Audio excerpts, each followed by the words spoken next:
Quando a gente fala de programação dinâmica em pesquisa operacional, a gente está falando de uma técnica para modelar e resolver problemas de otimização. Assim como lá em programação linear, programação inteira, a gente quer modelar e resolver esses problemas. A gente pode aplicar programação dinâmica em diversas áreas, tá? Logística, para achar caminho mínimo, né, as rotas mais eficientes. Pode auxiliar também a achar rotas de entrega para caminhões. No planejamento da produção, a gente pode definir, né, o nosso dimensionamento de lotes, pode ajudar a determinar o sequenciamento da produção, o melhor sequenciamento possível. A programação dinâmica vai aparecer também aí, né, quando a gente precisa resolver problemas de corte e empacotamento, né, qual a melhor forma de cortar uma chapa metálica, uma chapa de madeira. A programação dinâmica pode te ajudar com isso. A gestão financeira, né, para definir fluxo de caixa, determinar os melhores investimentos, enfim. A programação dinâmica tem uma aplicação aí muito grande. E qual que vai ser a principal característica da programação dinâmica? Ela vai decompor problemas em problemas menores. É como se ela explodisse o problema, né, em pedacinhos bem pequenininhos, e a gente vai lá e resolve esses pedacinhos que são fáceis de resolver, e depois a gente vem juntando. Então é a técnica de dividir para conquistar que a gente vai usar aqui. Você fala, poxa, mas a gente já usou dividir para conquistar, né, em branch bound, em técnicas de programação inteira. É parecido, mas é diferente. Por que é diferente? Quando você usa um branch bound, por exemplo, você tem um problema grande, e aí você vai particionando ele, né, dividindo ele em pedaços, e aí você ainda resolve esses pedaços grandes, né, primeiro, antes de ter pedaços menores para resolver. Aqui é o contrário, a gente vai explodir esse problema em pedacinhos e aí vai pegar, né, cada um desses pedacinhos já são fáceis de resolver, você resolver. Aí eu vou lá, resolvo esses pedacinhos e depois eu vou juntando esses pedacinhos, a solução desses pedacinhos até chegar na solução que eu quero para o problema todo. Então são todas aí abordagens de dividir para conquistar, né, mas que com perspectivas diferentes, tá? A gente vai entender isso melhor. E a gente vai ver também que, embora relacionadas aí, né, a programação dinâmica é uma abordagem diferente aí da programação inteira, da programação linear. Principalmente porque o modelo que a gente vai fazer, ele já é o método de solução. Lá em programação linear e programação inteira a gente não tinha isso, eram bem distintos. Primeiro você fazia um modelo, depois você ia atrás de um método para resolver. Aqui em programação dinâmica, o próprio modelo já é uma forma de resolver o problema. O que caracteriza bem aí a programação dinâmica são essas decisões em estágios. Eu falei para vocês que a gente vai quebrar o problema em vários pedacinhos. Os pedacinhos são esses estágios. Estágios são momentos em que a gente toma a decisão. E para tomar a decisão, a gente vai se basear nos estados. Então, a programação dinâmica vai ser baseada em estágios e estados. Eu quebro meu problema em estágios e aí eu vou meio que analisando possíveis estados nesses estágios. Antes de explicar melhor isso, deixa eu só fazer aqui uma ressalva, né? A programação dinâmica, né, para computação, ela é mais considerada como uma técnica aí de projeto de algoritmos, é uma técnica de implementação de algoritmos, se você for pensar, né? É a mesma programação dinâmica que a gente tem lá na computação, a gente vai ter aqui na pesquisa operacional, né? A gente vai ter aqui na engenharia. A diferença é que lá não é tão olhado com esse viés de otimização. Aqui na pesquisa operacional a gente está preocupado em resolver problemas de otimização usando programação dinâmica. Lá na computação, em geral, o pessoal olha mais, né, como uma forma de você projetar um algoritmo que depende aí de uma função recursiva. A gente vai ver que função recursiva é aqui, né, o principal, né, o ponto principal aqui da programação dinâmica. Bom, antes de ver como a gente pode modelar e resolver um problema de programação dinâmica, deixa eu mostrar para vocês alguns conceitos importantes aqui, tá, fundamentais aí, dessa técnica. O primeiro deles é o conceito de estágio, tá? Estágio, como eu falei para vocês, é onde a gente vai tomar a decisão. A gente vai decompor o problema, né, nesses estágios e a gente vai sequencialmente aí analisar cada um desses estágios e ver quais as melhores decisões para cada estágio. A decisão em um dado estágio vai depender de decisões tomadas em estágios anteriores, se a gente tiver aí, né, uma abordagem progressiva, ou ela vai depender de estágios futuros, se for uma abordagem regressiva. E aí vem agora o conceito de estado. Tá? O que é um estado? É como o próprio nome já diz aí, tá? É a situação daquele meu sistema em um determinado estágio. Então, como se eu fosse lá e batesse uma foto do meu sistema, esse é meu estado, é o estado atual que está o meu sistema. O estado vai ser fundamental para a gente tomar as decisões, tá? É nele que eu vou me basear para tomar uma decisão em determinado estágio. E assim que eu tomar essa decisão, eu vou sair de um estado e vou para um outro estado. E, obviamente, meu sistema pode ter vários estados, né? Eu estou lá num estágio em que eu posso ter um determinado estado A, outro B, outro C, e eu posso analisar todos eles e ver qual é a melhor decisão para cada um deles e para quais estados isso me levaria. Outra palavra-chave em programação dinâmica é a decisão. É a decisão que vai mudar um estado, tá? É o que vai em determinado estágio.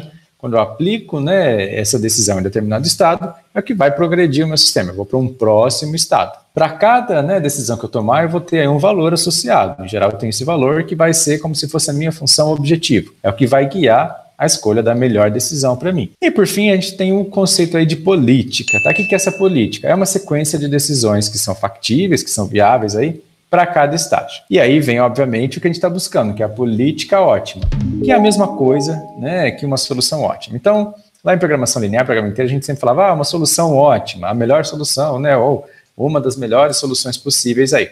Aqui a política ótima é a mesma ideia, tá? Eu quero achar qual é a melhor política, qual é a melhor sequência de decisões. Então, essas são palavras-chave que a gente vai falar bastante aqui. Estágio, estado, decisão e política. Para ajudar a gente a entender melhor, montei um diagramazinho aqui. Ó. Então, em determinado estágio, como eu falei para vocês, eu vou quebrar meu problema em vários estágios. Aí eu pego um estágio desse, vou lá e olho para ele. O que vai ter de input aí para mim? O estado atual. Você fala, olha, nesse estágio, você começa nesse estado aí, bati uma foto do seu sistema, esse é o estado. Pode ter vários, né? Vamos pegar um. Aí eu vou tomar uma decisão baseada nesse estado. E aí, uma vez que eu tomei essa decisão baseada nesse estado, eu vou para um novo estado. Tá? Então, ou seja, eu mudei o estado do meu sistema de acordo com a minha decisão. E qual que é, né, o retorno que eu vou ter com essa decisão? Isso é fundamental, porque vai me dizer se essa é uma decisão boa ou não. Então, baseado nesse retorno, é que eu vou tomar a minha decisão. E aí a decisão vai transformar o estado do meu sistema. A programação dinâmica, ela vai ser baseada aí no princípio de otimalidade de Bellman. Quem que é o Bellman? É o homem sino? Não, é este senhor aqui, muito simpático, tá? Que foi quem inventou a programação dinâmica. Para um problema ele ser adequado, ser apropriado para a gente aplicar programação dinâmica, ele tem que satisfazer esse princípio de otimalidade. O que fala o princípio de otimalidade? Vamos dar uma olhada. Ele fala, olha, uma política ótima, a gente tem a seguinte propriedade.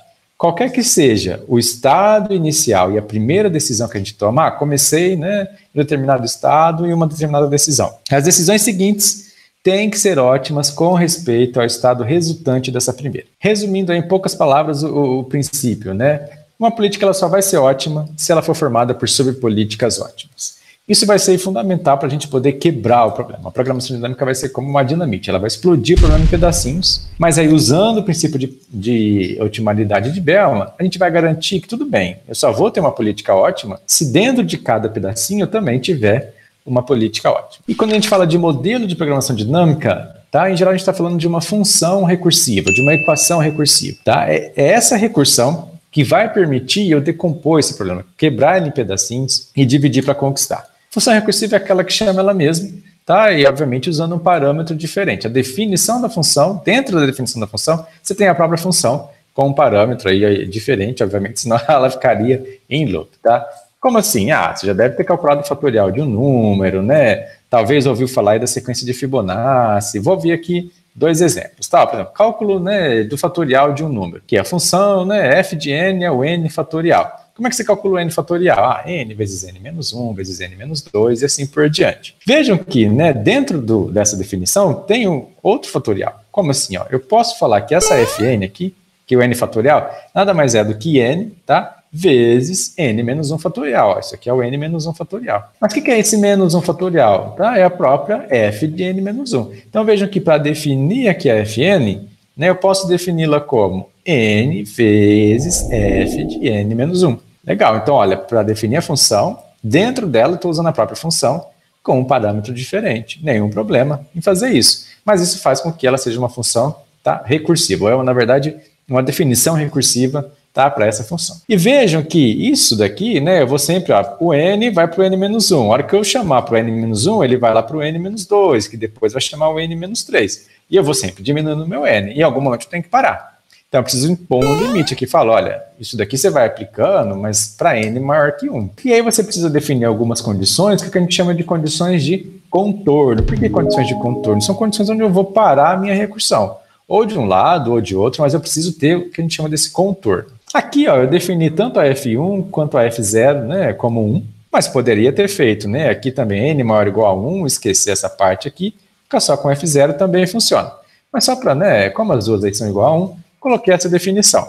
Então, veja, eu defini uma função recursiva aqui e defini as condições de contorno para ela. Eu posso, né, tranquilamente escrevê-la dessa forma. Então, o que é a fn? Se eu precisar calcular o fatorial do número n, ele vai ser 1. Se esse n for menor ou igual a 1, se ele for 0, se ele for 1, não estamos considerando número negativo aqui, né? Então, ele vai ser n, né, o parâmetro que eu tinha aqui, vezes a f de n menos 1. Mas qual que é a f de n menos 1? Ela vai usar a mesma definição. E aí dentro dela vai ter fn menos 2, que vai usar a mesma definição. Por isso que ela é recursiva. Como é que eu aplicaria, né, essa fórmula aqui? Eu começo da minha condição de contorno. Tá? Então a condição de contorno vai ajudar a gente a fazer os cálculos. Ó. Se eu quiser calcular 5 fatorial, o que eu vou fazer? F de 1 igual a 1. F de 2, bom, na verdade, né? Por que F de 1 é igual a 1? Ele é condição de contorno. Se eu vier aqui e colocar o 1 aqui, ó, tá dentro desse caso, eu já respondo 1 ali. F de 2 não está nesse primeiro caso, vai estar aqui no caso contrário, ou seja, ele vai ser 2 vezes F de 2 menos 1, que é 2 vezes F de 1. Vou para o próximo, F de 3 vezes F de 2. Opa, F de 2 eu acabei de calcular, né, que é 2, então 3 vezes 2, 6. F de 4, F de 4 é 4 vezes F de 3, e assim por diante até eu chegar no 5, que é 5 vezes a F de 4. Então eu fui aplicando, né, essa formulinha, essa regrinha, essa definição recursiva, começando lá pelas minhas condições de contorno, até chegar no valor que eu quero. É assim que você, né, vai aplicando aí uma fórmula recursiva. Tem alguma otimização aqui? Não, então ainda não é o modelo que a gente está interessado. Eu só coloquei esse exemplo aqui para vocês verem, né, o que é uma recursão, o que é uma função recursiva. Daqui a pouco vai entrar aqui uma maximização, uma minimização, que é o que a gente está interessado. Antes disso, vamos ver só mais um exemplo aqui de recursão, para ver se vocês entenderam bem. Ó. Quem não conhece a sequência de Fibonacci, é essa sequência aqui. É uma sequência em que qualquer elemento que eu pegar, ele vai ser a soma dos dois anteriores. Então, ali, 8, ele vai ser a soma do 3 com o 5. 55, vai ser a soma do 21 com o 34. Qualquer elemento dela que eu pegar, ele vai ser a soma dos dois anteriores. Se você nunca ouviu falar, procura aí na internet, dá uma olhada aí, porque ela tem muita aplicação interessante, muita aplicação bonita. Na matemática, na área de finanças, na biologia, enfim, tem aplicação aberta aí, é bem interessante. Tá? Não vou falar aqui para não me estender, mas dá uma procurada se você não conhece. O que a gente está interessado aqui? Em calcular esses números. Eu quero falar, olha, qual que é o 10º número de Fibonacci? Não sei, eu teria que ficar contando aqui, eu tenho que armazenar, fazer uma lista aqui.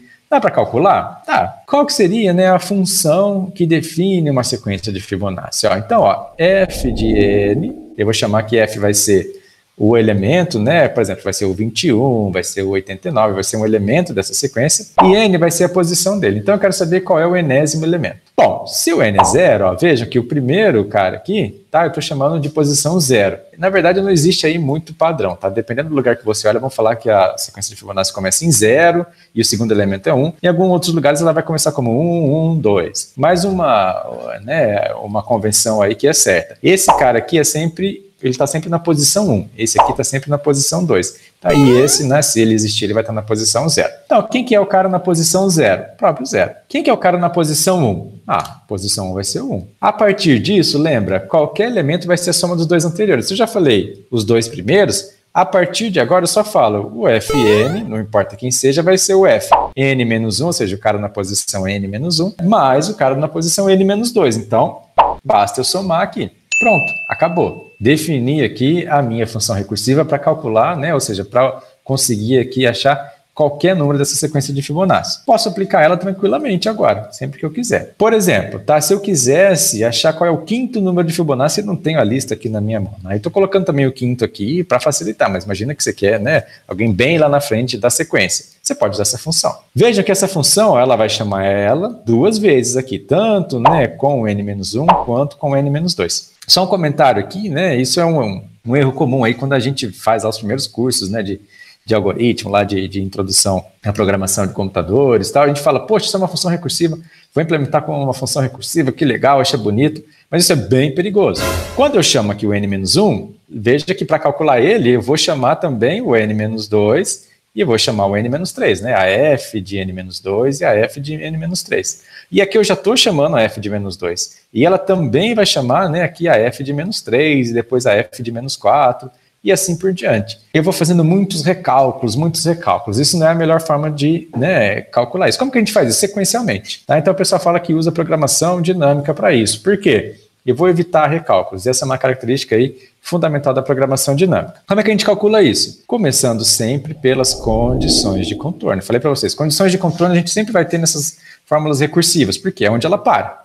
Tá? É onde a gente vai também começar os nossos cálculos. Então, primeira coisa que eu sei calcular, f de 0 e f de 1, porque é a minha condição de contorno, não tenho nem o que calcular, na verdade. A partir daqui, eu vou continuando sequencialmente os meus cálculos. F de 2, quem que vai ser? É só olhar na formulinha agora, não está em nenhum dos casos a condição de contorno, vai ser f de 1 mais f de 0.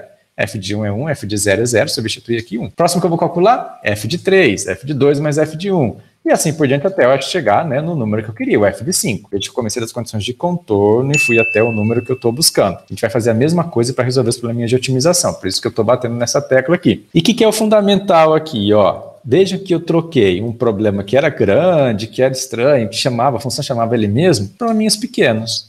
Tirando aqui as minhas condições de contorno, que são dadas, o que se resumiu o meu problema? Em uma sequência de probleminhas fáceis. Nesse caso aqui da Fibonacci, o probleminha simplesmente soma. Então eu implodi um problema que, né, eu olhava para ele aqui, ele tinha uma estrutura bem estranha, né, ele estava embutido nele mesmo, aqui nesse caso o cálculo, né, troquei por pedacinhos, né, como eu falei para vocês, explodi o meu problema em sominhas. Eu vou fazer primeiro essa soma, depois eu faço essa soma, depois eu faço essa soma. Veja que um elemento que eu calculo em um determinado estágio aqui vai aparecer em outros. Então a ideia é exatamente essa, que eu reutilize os meus cálculos e evite recálculo aqui. E também tenha sempre operações simples, fáceis de fazer. Que elas, ali olhando para elas, é facinho. Somar dois números é fácil. Mas a gente não está aqui para resolver esses probleminhas aí, né, facinhos aí até então. A gente está aqui para ver como resolver problemas de otimização. E aí o que vai acontecer aí com a programação dinâmica? Ela vai combinar o princípio de otimalidade de Bellman com essa ideia de recursividade. Então eu vou modelar o meu problema como uma função aí, né, ou uma equação recursiva. Então, dada essa natureza recursiva, a gente vai ver que se confunde um pouco o modelo de programação dinâmica com a forma de resolver esse modelo. Na verdade, é uma coisa só. Lá em programação linear, a gente fazia, vamos fazer um modelinho de programação linear. Fazia um modelo, tudo bonitinho. Uma vez que você terminou o modelo, o que você fazia? Chamava um método. Eu ia lá e aplicava o simplex, né, o método simplex, para resolver esse modelo. Aqui não. Aqui você vai fazer o modelo e como ele é uma função recursiva, você já vai aplicando essa função recursiva a partir das condições de contorno e consegue a solução. Então aqui não é bem divididinho igual nas outras. É uma coisa que tem que ficar claro, tá? A programação dinâmica ela é mais do que uma função recursiva, não é simplesmente essa função. Ela é também aí uma forma eficiente aí de você realizar esses cálculos. Ela vai ter uma estrutura de memória. Ela vai armazenando os cálculos que a gente vai fazendo. A gente viu um pouquinho disso ali no cálculo da Fibonacci. A gente calculou F2, armazena ele, porque ele vai ser usado lá para F3, vai ser usado para F4, tá? E assim por diante. Então eu vou fazendo os meus cálculos e vou armazenando para evitar recálculo. Uma vez que eu preciso daquele valor para calcular um outro valor, simplesmente vou lá na minha tabela, né, na minha matriz onde eu guardei isso, e reutilizo esse valor sem precisar recalculá-lo. E aí, só para falar mais um pouquinho de como vão ser os modelos, a gente vai sempre ter essas condições de contorno, que é o estado inicial aí, ou final do meu sistema, tá? Por que final? Porque a gente pode ter aí uma recursão regressiva. Então, são dois tipos de recursão. Posso fazer uma recursão progressiva, por exemplo, quebrei o meu problema aí em estágios que correspondem ao tempo.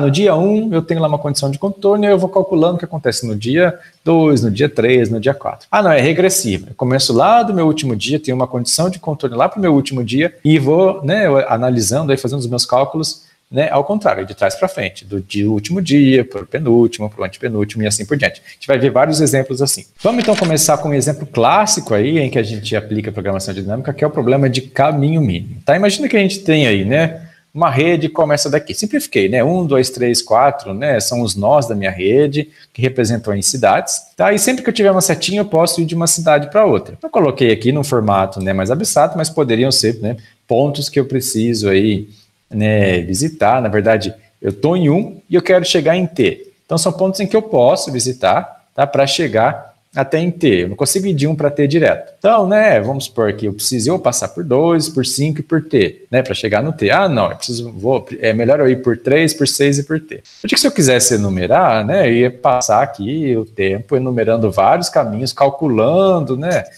a distância desses caminhos todos. Então, por exemplo, de 1 para 2, estou considerando aí, né, um custo 3, né, ou uma distância 3. Do 2 para o 5, o custo é 11, e assim por diante. É uma rede pequena, imagina que se eu tivesse aí 1000 nós, e aí o que eu faria? Enumeraria todas as possíveis? Começa a ficar impossível, né? Eu precisaria de muito tempo computacional para enumerar todas e calcular esse custo de todas. Não, uso uma heurística. Bom, pode ser, mas e se eu estiver, né, preocupado aí com a melhor solução? E pode ser que eu consiga a melhor solução de uma forma rápida para esse problema. E, de fato, a gente consegue usando programação dinâmica. Então, como é que a gente pode usar programação dinâmica para achar o caminho mínimo de 1 a T possivelmente aí passando, né, por 2, por 3, por 4. Não preciso passar por todas, tá? Essa é uma diferença aí para outros problemas. Eu só preciso passar por aqueles caminhos que viabilizem aí, né, o menor caminho ou o caminho mais eficiente, aí, mais curto até T. Para resolver isso por programação dinâmica, a gente vai decompor o problema em estágios, tá? O que vai ser um estágio aqui? Qual que é a decisão aí mais fácil que eu consigo tomar a respeito desse problema? Como é de um ponto para outro. Tá, eu quero chegar até T, mas nossa, e de 1 a T, imagina que igual eu falei para vocês, eu tenho 1000 nós aqui, poxa, né, que eu tenho que passar por um monte de gente aí, meu Deus. Mas qual que é uma decisão aí fácil? Se eu estou num ponto, qual é a melhor forma de chegar em outro? Pronto, isso é fácil. Então, por exemplo, qual é a melhor forma de chegar no 2, né, se eu estou no 1? Você fala, poxa, não tem nem outra forma, só tem uma, né, que é ir de 1 para o 2. Então veja como é uma decisão, né, bem fácil mesmo, e essa é a ideia da programação dinâmica. Então eu quero saber qual a melhor forma de chegar no 2 vindo do 1, qual a melhor forma de chegar no 3 vindo do 1, qual a melhor forma de chegar no 4 vindo do 1. Eu falo, nossa, mas isso é tão tonto, tô olhando aqui, já tô vendo, né, de 1 a 2 a 3, tá bom, calma, isso parece bobinho, mas calcula isso e armazena. E aí a gente vai para o segundo estágio. Agora você fala, poxa, qual que é também uma decisão aqui bem simples eu tomar? Qual é a melhor forma de chegar no 5? Bom, se você já sabe qual é a melhor forma de chegar no 2, qual é a melhor forma de chegar no 3 e qual é a melhor forma de chegar no 4, agora você sabe me falar qual é a melhor forma de chegar no 5. E aí você fala, poxa, então agora já está ficando mais interessante e de fato são decisões fáceis. Qual que é a melhor forma, né, de chegar no 5? Você analisa as que você tem. Qual é a melhor forma de chegar no 6? Você analisa essas outras possibilidades que você tem, mas já sabendo qual é a melhor forma de chegar no 2, 3 e 4. E uma vez que você já achou qual é a melhor forma de chegar no 5 e no 6, aí você vai para um novo estágio, que também é um probleminha muito simples, é uma decisão muito simples. Qual é a melhor forma de chegar no T, se eu souber a melhor forma de chegar no 5? E qual é a melhor forma de chegar no T, né, se eu souber a melhor forma de chegar no 6? Você fala, bom, a melhor forma de chegar no 5... né, eu já sei, aí eu vejo que leva mais 8 para T. Eu já calculei também a melhor forma de chegar no 6 e vejo que com mais 2 eu chego no T. O que eu faço? Escolher, eu só posso vir ou do 5 ou do 6. E aí eu analiso isso. Mas veja que eu quebrei o problema, né, em pedacinhos menores, e em cada pedacinho vai ser fácil calcular a decisão baseado numa decisão que eu já tomei anteriormente.